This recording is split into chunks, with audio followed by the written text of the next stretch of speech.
Hello. Hi, Tiffany. This is Jessie Hobson calling from Houston, Texas. How are you today? Houston? I'm going to Texas tomorrow. Oh, really? I am, but I'm going to San Antonio. Oh, That's kind of far from you. it's not too bad. It's kind of like it's starting to become very similar to Austin. So a trip to San Antonio isn't so bad as it used to be. Is it a big deal? Well, like how's it going, man? I'm doing great. How are you? Oh, we already talked about that. Fantastic. I before we get into Killer Kate, I know you are a horror fan. So I need to know what you've been watching and kind of what has stood out for you lately. Well, last night I watched the first episode of Hell House. Okay. On Netflix. Haunting of Hell House. First episode is the only one I watched, but I am in love with it. Haven't seen Halloween yet. We'll do that this weekend at some point. What else have we watched recently?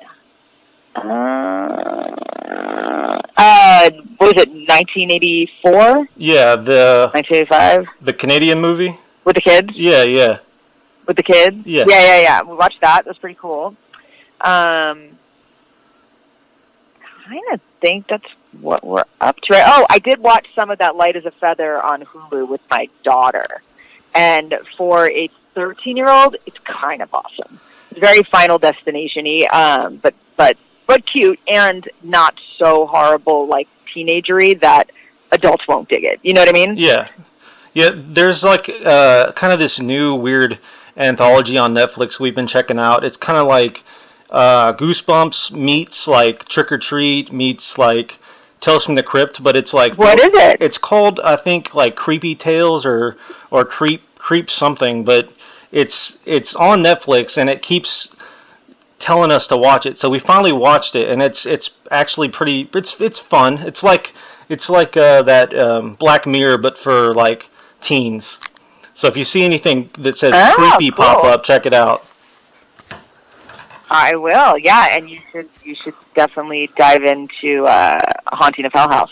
Yeah, we're gonna probably pick that up next. We've been watching American Horror Story and Mayans, which I know you have a connection to Mayans. Your husband wrote for episode 1. Yeah, that's pretty awesome. Well, he's a writer producer on all of them. Oh, okay. And yeah, it's a cool show, and they got picked up for season 2, so that's pretty exciting. Yeah. Well, like I had actually never watched the original series until I started dating my girlfriend now. So she started getting me into that, and then I knocked that out pretty quickly. And then my parents became fans as well. So they're the ones that were like, "Hey, have you heard of this Mayan show?" And I was like, "Yeah, I've seen the ads." And they had like a bunch of them recorded. So we knocked those out real quick. So congratulations on season 2. Pass that on for me. Nice. I will. Yeah. We're loving that. Keep watching. Yeah, we will. Good. Go ahead. No. I would say we're super excited about it. Like, I mean, bikers and crazy drug lords is. That's where it's at. If you're not watching horror movies, you got to watch that. Exactly. So, let's jump into Killer Kate real quick. So, what attracted you to the role of Christine? Well, actually, I was referred to these guys by Patricia Chica, who I did the blood drive for the Saska sisters, and I guess she met the director and the star of the movie in Cannes at the film festival, and they start talking. They're like, "Oh, you got to use Tiffany Shepis in this movie." And so, because it came from a referral like that, I am always like instantly like a little bit more interested rather than somebody just sending along that I don't know. So I was already like kind of like, all right, what is this crazy thing? And then I met these guys, and they told me they wanted me to play the bad guy, and read the script and was like, Christine is it. Like, I love this character. Just kind of batshit crazy, a little too cool for school, and thinks she's just going to fuck everybody up, and then she kind of doesn't. But, playing the bad guy is always the most fun. Yeah. Like, no matter what. Having watched the film last night, I'd assume this one would be better to watch with a group. Have you personally seen it with a crowd? I watched it at TrueFest. It had its Los Angeles premiere at TrueFest Film Festival, and watched it with the crowd there. And it was super fun with the crowd because I think, when you have horror movies that are like horror comedies, if you're unsure of that, like then you start to get that like, am I supposed to laugh at this? But when you're with a crowd and like everyone laughs, like, oh yeah, shit, that's supposed to be funny. It's supposed to be ridiculous that I'm not going to break the door down with my axe. You know what I mean? Yeah. And it's fun to laugh at that. So watching it with that crowd was super, super great. Everybody really got it. People were really behind it, and cheered and booed when I died. Spoiler. Yeah. Actually, you're that particular scene that you're talking about, that and the pizza guy were probably the highlights for the crowd that I was with. I was one, and I'm not just saying that because I'm on the phone with you.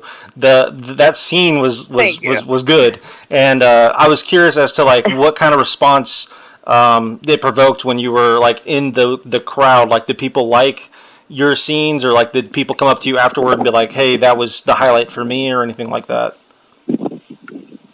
I mean, I'm fortunate enough that like I've been doing genre movies for so long that like my genre fans kind of stick behind me no matter what, like through thick and thin, through shitty movies, through good movies.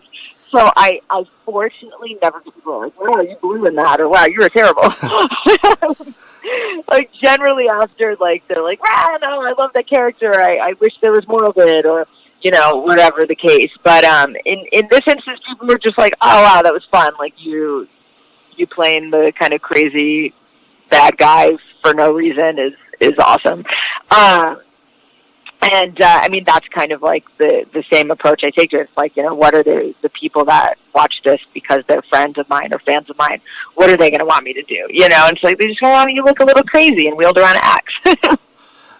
So let's jump to Texas Cotton. So since I'm calling from Texas and you're going to Texas, I think that's a pretty good segue. Let's talk about it. So how Texas Cotton. How man, it is not a horror film. Not a horror film. Isn't that something? It looks fantastic though. The cast like is kind of pulled from different parts of genre films here and there, and I'm very excited to see it. The teaser that I've seen makes it look fantastic. I have not seen it yet, Jessie, so I have no idea what we are in for. But I can tell you the crew that we had in Texas, top notch. Like really, really knew their shit. And seeing the teaser trailer, like my husband and I looked back and we're like, oh my god, this looks great. Like production value was amazing. And then, well, one, if you're a genre fan and you're going to watch it, you're going to love it because of the genre people that are in it. Me, Lou Temple, George Hardy from Troll 2, Jason Douglas, Judge Vernon. Like, you just have like this really, really amazing cast of genre people mixed in with just amazing actors, and it's a kind of like a crime whodunit sort of thriller, I guess. I say that skeptically because when I signed on to the movie, I kind of thought it was a different type of movie than it is. Yeah. And so it lays a bit heavier on the drama than I thought it was going to. So I'm really curious to see if my performance leans that way or not. But it's got a big Texas theatrical kind of run setting up, and I'm actually going to be out there for the premiere in San Antonio. So Jessie, if you're there in town, you should come to it. Cool. I believe that's November 10th. Okay. November 10th in San Antonio. Excellent. I'll definitely look into it. Was it filmed in San Antonio? It was filmed near San Antonio. A lot of it in La Crosse, Texas. And a bunch of other little towns that I can't remember the names of. I remember you were in Brenham with Lou for a cult classic convention not too long ago, right before Victor Crowley came out. So I was wondering if maybe if that was what the connection was, if that was kind of why you guys were paired up, at the convention. So, but no, it was just a random occurrence that Lou and I were at the same show. I mean, we're often, kind of at the same shows together. Yeah. But no, Lou and I made a movie years ago, another non-horror film called Happy in the Valley, and it was also filled with tons of horror stars. It was me, Lou Temple, Dee Wallace Stone, William Forsythe, but it was a like kind of dark comedy. Yeah. And it was a really cool movie. It won the Monaco Film Festival, and it was really awesome film. But because we shot that, Louis and I became very good friends, and he referred me to Texas Cotton. And next thing I know, I was there 2 weeks later. Yeah, I love Lou. Like, the first time I had met him was at that convention, and we ended up talking for like a long time. But like every one of our conversations would always end with food or like where to go eat. So I always look back at how like fondly at those conversations, because no matter how they started, they always ended with, well, what did you eat? And so I've always had a good. That's great. That's great. Yeah, he's great. The director, Tyler Russell, is really awesome. I think probably one that we should look out for. From now on, I think he's going to have a pretty awesome career. You mentioned George Hardy. He kind of has an interesting appeal, and I was curious as to like how it was to work with him. Is like I watched the documentary about Troll 2, and he seems like such a nice, like just an overall nice guy, but he kind of has like a weird twerk about him too. Like, so how was it like working with him? He is legitimately the nicest person you'll ever meet. Like, he is that guy. Like, he is just this sweet, adorable, super excited, and his excitement for making Texas Cotton was so infectious. Because for, a lot of people, like, it's like, all right, we're just on to another job, and certainly you're excited about it, but his excitement, bar none, I've not ever seen anything like it. He was just so thrilled to be there, which makes you just kind of root for him all the more. But yeah, he's a definitely quirky weirdo. But most of us that are in this genre or in this entertainment field are a bunch of quirky weirdos as well. So yeah. It's like you can't throw stones. But he's an awesome dude, super fun to work with. Like, never did I turn around and he's like, "Oh, I'm tired, I don't want to be here." It was never like that. He was always like, "All right, what are we doing next? Let's go. It's so nice that you almost think he's putting you on. Yeah. Like, you're like, this guy's full of shit. He's not that kind. Yeah, I'm sure that was quite infectious too, and made you guys like want to work that much harder if the people around you are like wanting to work. You know what I'm saying? Oh, absolutely. I mean, that crew, even though it looks really great and, it appears like a big budget, kind of like Killer Kate. Like, Killer Kate has a great look to it, and you would think, oh, wow, they must have had some money for this. But generally, both of them were quite indie productions. And so that kind of shows you the love that goes into them, because Texas Cotton, Killer Kate both look so great that you're like, man, like, how did they do this? Well, you can do it. Like, you just got to actually give a shit about your movie. Yeah. You know what I mean? You got to care. And I think they did, and I think they both did a great job. And a lot of times, Adam Green gives us advice, is like, sometimes you just have to do it. A lot of people want to talk about doing it, but the other guys, the ones that actually make it, or the ones that make the product, those are the ones that actually get off the sideline and go make something happen. So. Oh, absolutely. So, like, it's the number one thing. Like, you got to just get off your ass and make something. Yeah. And so I want to jump into Victor Crowley a little bit before I have to let you go. I love the film, and it's pretty amazing how far that franchise has came. And it was a little bit of a different role for you. And was it important for you to like show the audience that you have range that isn't always displayed, because you're usually being chased by a killer or a shark or what have you. So was that kind of a neat experience as an artist or an actor? Sure. It's always, you as like an actor always know what you can do, and you're always like, man, why doesn't anyone else see it? It's like, well, people don't see it because you've not shown them it yet. Yeah. So when Adam sent me the script, I don't know if he had told me immediately what part to look at, but I never would have thought it was going to be that one. Like, I actually thought it probably would have been like Phyllis's role or something like that, because I generally just don't play as sweet and nice and like a sweet victim. But when he told me it was it, I was really fucking thrilled, because I was like, all right, it's something totally different. Adam Green's a great director. This will certainly have legs. People will see it and go, oh wow, she's like that. I want to do movies where I can have a scene that'll make people cry. And the number one thing I have at conventions is now people come up to me and they're like, oh man, I love Victor Crowley so much, but man, your scenes, they actually made me cry. Oh, and yeah. I'm like, that's a really good feat. That's a cool thing to hear coming from a crazy franchise slasher film, that you actually gave a shit about a character enough that you cried. Yeah. So with that So movie, yeah, it was super important.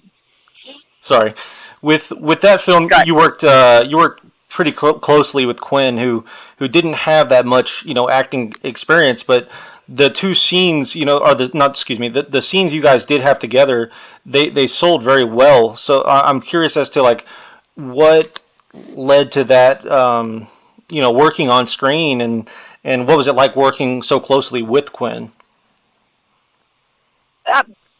Brian Quinn's like, he's just a natural. Like, I mean, that's the reason why their show has been on for so long and why people love them, because he just has a natural presence on screen.